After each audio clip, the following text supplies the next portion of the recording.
오늘도 꼭 알아야 할 경제 뉴스가 있어서 소개를 해드립니다. 오늘 큰 뉴스가 있는데요. 이재용 삼성전자 회장의 대법원 최종 선고가 오늘 잠시 후에 나옵니다. 오늘 오전 11시 15분에 이제 나오는데 이재용 회장이 그동안 부당합병 또 회계 부정 혐의 등으로 재판을 받아왔고 1, 2심 모두 무죄가 선고됐던 만큼 이번에도 무죄가 나올 가능성이 높게 점쳐지고 있습니다. 2017년 국정농단 사건부터 따지면 한 10년 가까이 지금 사법 리스크에 묶여 있었는데 그 족쇄가 오늘 풀릴 수도 있는 겁니다. 지금부터는 이 내용을 직접 취재한 이유경 경제부 기자와 함께 이야기를 해보도록 하겠습니다. 어서 오십시오. 네. 오늘 11시 15분이죠. 이재용 회장은 출석합니까? 그 상고심은 법률 사실관계를 다투지 않는 법률심이기 때문에 네. 이재용 회장은 이번에 출석하지는 않습니다. 네. 이 회장이 받고 있는 혐의는 크게 두 가지인데요. 자본시장법 위반 혐의와 업무상 배임 혐의입니다. 네. 지난 2015년에 제일모직하고 삼성물산이 이제 합병이 있었는데 이 회장이 이 과정에서 경영권 승계를 위해서 제일모직 주가는 띄우고 삼성물산 주가는 낮추면서 주주들에게 손해를 입혔다. 이렇게 보고 있는 겁니다. 네. 그런데 지난해 1심하고 올해 2월에 있었던 2심에서 재판부는 의도적으로 주가를 저평가하거나 네. 허위 검토를 한 것으로 보기 어렵다라면서 이제 무죄를 줬습니다. 1심과 2심에서 모두 무죄가 나왔기 때문에 이번 대법원에서도 좀 무죄가 나오지 않을까 이렇게 조심스럽게 전망하고 있습니다. 그렇군요. 삼성 측 사람들의 입장도 궁금합니다. 어떻던가요? 네, 아무래도 좀 조심하는 분위기입니다. 네. 선고가 나오기 전까지는 어떤 결과도 예단하지 않겠다 이런 입장을 밝혔는데요. 미국에서 이제 진행되고 있는 트럼프 관세라던가 반도체 위기 이렇게 대내외적으로 경영 환경이 좋지 않기 때문에 네. 이번 판결에 좀 지나치게 관심을 갖는 것 자체가 좀 부담스럽다. 로우키 이런 단어를 썼는데요. 좀 조용히 지켜봐달라 이렇게 얘기를 했습니다. 하지만 업계에서는 이 회장이 10년 만에 대법원에서 무죄 확정을 받게 되면 그동안 이제 좀 사법 리스크가 오랫동안 발목을 잡았었기 때문에 네. 이것에서 벗어나게 되고 또 좀 미래 삼성, 뉴 삼성으로 가는 분기점, 전환점이 되지 않을까 이런 기대를 하고 있는 건 사실입니다. 이 회장과 함께 재판에 넘겨졌었던 최지성 전 삼성그룹 미래전략실장이나 장충기 전 미전실 차장 등도 모두 무죄를 받았었습니다. 그렇군요. 내심 굉장히 기대를 하고 있겠죠. 겉으로 얘기는 하지 못하겠지만 그래도 무죄가 나올 거라고 생각하고 있을 테고 그리고 그동안에 사법 리스크가 있었기 때문에 네. 그렇죠. 김상희 평론가님. 아마 그것 때문에 삼성전자 입장에서도 굉장히 좀 소극적이었을 수밖에 없잖아요. 그러니까 오늘 족쇄가 풀리면 앞으로 홀홀 날아다닐 수도 있는 거고 그렇지 않습니까? 그러니까 사실 사법 리스크가 있어서 적극적인 결단을 못할 수는 있죠. 네. 그러니까 다시 말해서 미래 투자 분야는 그렇습니다. 네.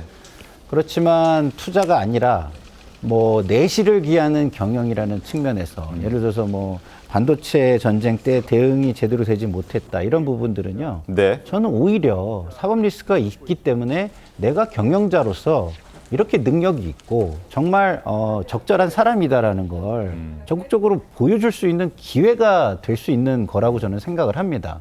그런데 그것이 과연 사법 리스크 때문에 못했다라고 얘기하는 그것이 맞는 것인가? 네. 그냥 그것은 단순한 변명인가는 생각을 해봐야 될 것이고요. 어쨌든 오늘 무죄가 나온다면 우리가 이야기했던 그런 소극적인 제약이 되는 부분은 풀리는 것이기 때문에 네. 앞으로 어떠한 커다란 결단을 통해서 삼성이 앞으로 그리고 글로벌 기업으로서 재도약할 수 있는 모습을 보여줄 수 있을지는 한번 기대해 봐도 되겠다 이런 생각이 듭니다. 알겠습니다. 10년 가까이 사법 리스크에 묶여 있었기 때문에 여러 가지로 그룹에 좋은 영향을 미쳤을 리는 없었을 거다라는 전문가들의 분석도 나오고 있는데 최근에는 눈에 띄게 좀 활동이 많아진 것 같긴 해요. 어떻습니까? 네, 그렇습니다. 2017년에 삼성이 한 9조 3천억 원 규모의 오디오 전장기업 하만을 인수한 이후에 인수합병은 한 8년 정도 멈춰 있었습니다. 네. 그런데 2심 무죄 판결 이후 그 전후로 해서 지난해와 올해에는 벌써 6건의 인수합병이 있었습니다. 로봇 기업이라던가 디지털 헬스케어 이런 기업들의 이제 인수합병이 좀 활발하게 이루어지고 이루어지고 있는 거거든요. 그래서 미래 삼성의 윤곽이 조금씩 드러나는 거 아니냐 이런 전망도 나오고 있고요. 네. 특히 2심 그 무죄 판결 이후에는 미국이나 일본을 이제 방문하면서 경영 행보도 좀 확대를 하고 있습니다. 네. 특히 올해 3월에는 시진핑 중국 국가주석을 한 10년 만에 만나기도 했습니다. 그렇군요. 자, 녹록지 않은 상황에서도 삼성전자도 여러 노력을 기울이고 있었습니다.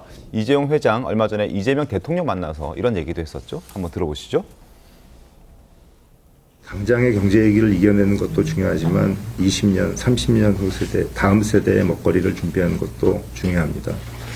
삼성은 대통령님께서 강조해 오신 AI를 포함해 반도체, 바이오에 대한 투자를 늘려나가겠습니다.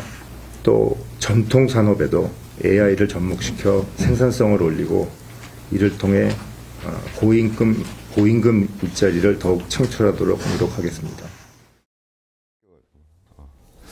자, 저런 얘기를 했었습니다. 그리고 유경 기자님, 얼마 전에 억만장자 사교 클럽인가요? 거기도 이재용 회장이 다녀왔었죠? 네, 지난 14일에 귀국을 했는데요. 네. 이재용 회장이 그 글로벌 사교 모임이라고 불리는 선밸리 컨퍼런스에 참석을 했습니다. 미국 아이다호 선밸리 리조트에서 열리기 때문에 이런 이름이 붙여졌는데요. 이 회장은 출장을 다녀온 소감을 묻는 기자들의 질문에 여러 일정을 소화하느라고 피곤했다. 이렇게 좀 이 행사가 얼마나 중요했던 행사였는지를 좀 강조하면서 말을 했고요. 네. 또 하반기 실적 전망을 묻는 질문에도 열심히 하겠다. 이런 각오도 밝히기도 했습니다. 억만장자 사교 클럽, 이게 이제 선밸리 컨퍼런스라고 얘기하는 건데, 양진 변호사님, 이거 구체적으로 어떤 행사입니까?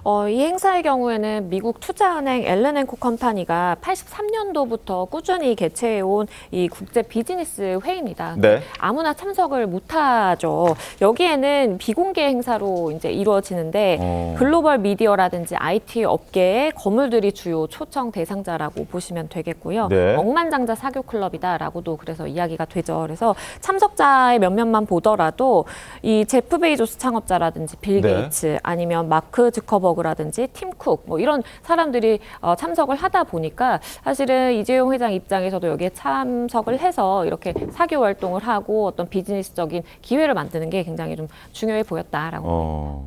저 베이조스 창업자는 얼마 전에 결혼식도 엄청 호화롭게 했던 그분이잖아요. 600원 넘게 썼다 그랬나요?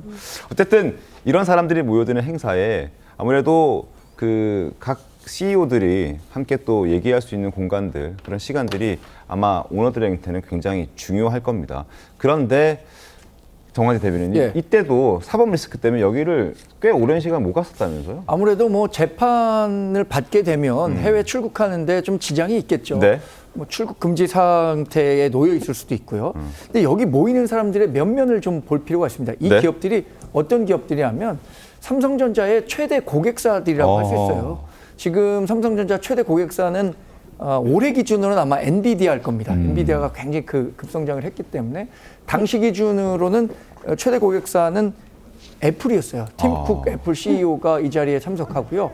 구글이라든가 뭐 오픈 AI 네. 이런 회사들이 결과적으로는 그 삼성이 제공하는 반도체를 제일 많이 쓰는 기업들이기 때문에 이 자리에 가서 이 사람들이 지금 갖고 있는 앞으로의 미래 전략은 뭔가, 어느 시장으로 가야 되는가, 이것들을 공유하는 데 있어서 굉장히 중요한 자리죠. 그냥 뭐 사교 모임이라고 치부하기에는 네. 그 사교 모임 자체가 그 세계 경제에 미치는 영향이 굉장히 큰 자리입니다. 알겠습니다.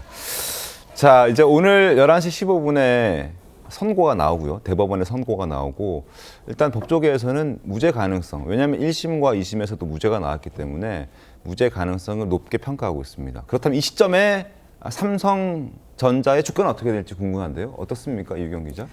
지금 코스피가 3,000선을 돌파하면서 좀 질주를 하고 있는데 네. 삼성전자 주가는 아직 좀 아쉬운 상황입니다. 6만 전자를 좀 벗어나지 못하고 있는데요. 네. 새 정부가 코스피 5천 시대를 열겠다 이렇게 얘기를 한 상황에서 삼성전자 주가는 굉장히 좀 중요합니다. 왜냐하면 그 유가증권 시장에서 삼성전자 보통주랑 우선주 합계 그 한 시총이 비중이 한 20% 정도 됩니다. 그만큼 좀 중요하기 때문에 삼성전자 주가가 좀 올라가야 코스피 5천 시대를 좀 열 수 있지 않겠냐 이런 전망이 나오는데요. 아직까지 그 고대역폭 메모리의 경쟁력이 입증되지 않아서 네. 2분기 실적도 좀 안타깝게도 전년 동기 대비해서 한 56% 급락한 4조 6천억 원 정도 수준에 머물렀습니다. 그렇기 때문에 바닥을 찍고 좀 반등할지 좀 지켜봐야 될 대목입니다. 알겠습니다. 그리고 엔비디아에 납품하는 그런 문제들도 이번에 좀 해결이 될 수 있을까요? 네, 미국이 그 엔비디아의 H20 칩을 중국에 판매해도 된다 이렇게 승인을 했거든요. 네. 삼성전자가 그 지난해부터 엔비디아의 H20 칩에 그 4세대 HBM을 공급하기 시작했습니다. 고급 사양은 아직 좀 통과를 못했지만 저사양 HBM이라도 이제 공급을 시작을 한다면 좀 숨통이 트이지 않을까. 그래서 3분기 실적은 좀 개선되지 않을까 이런 전망도 나오고 있습니다. 알겠습니다. 자, 오늘 선고 어떻게 나올까요? 저희도 좀 기다려 보도록 하겠습니다.